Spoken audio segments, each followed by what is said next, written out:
Today we're going to make a bourbon nut pie, otherwise known as that famous race day pie in Kentucky that's always run at the 1st of May.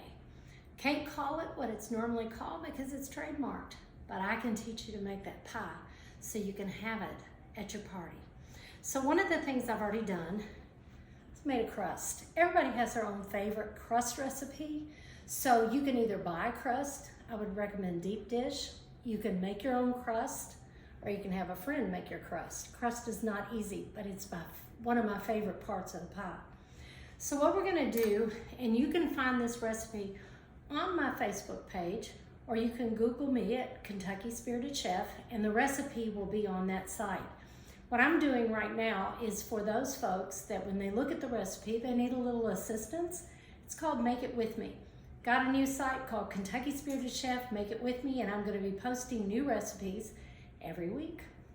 So first of all, I've got some very rough cut walnuts.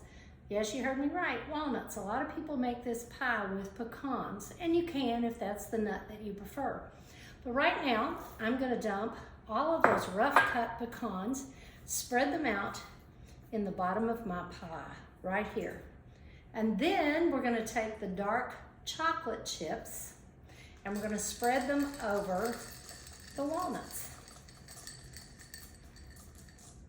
Make sure they're spread out walnuts with the walnuts.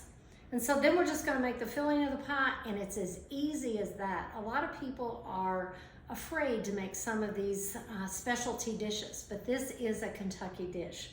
So the first thing we're gonna do is take that melted butter that's in the recipe. We're gonna put it in here along with the brown sugar that is in the recipe, the white granulated sugar that is in the recipe, and I use Karo syrup. It's like corn syrup.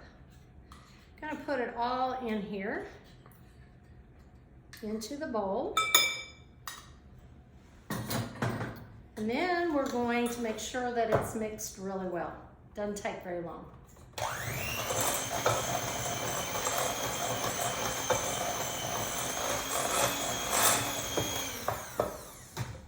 Next things we're gonna do is we're gonna add a tablespoon of bourbon. That's what makes it a Kentucky pie. Gives it its flavor. Gonna use a pinch of salt. Pinch is about 1/8 of a teaspoon, not very much. And we're gonna add the 3 eggs. If you're really brave, don't put them in another bowl.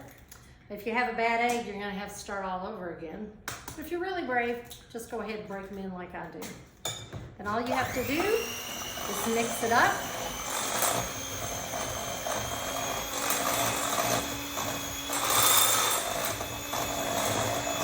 Until it's well blended. Make sure all the eggs, you can't see any streaks of eggs in there.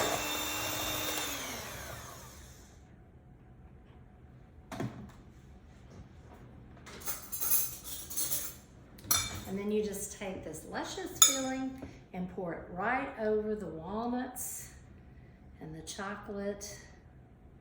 And you have your famous horse race pie ready for that party that you're going to this weekend, if you're going to this weekend to a derby party. So you have something to take. Now, one of the things that I recommend when you put it in the oven, my oven is preheated.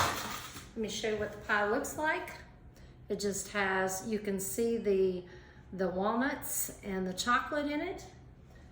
Make sure when you put it in the oven, you put it on a cookie sheet that has some aluminum foil. And that's all there is to it. Wait 40, 45 minutes, make sure the center is set, and you have your famous race day pie. Thank you for listening. Go to KentuckySpiritedChef.com, or you can go to my Facebook page, Kentucky Spirited Chef, and get this recipe.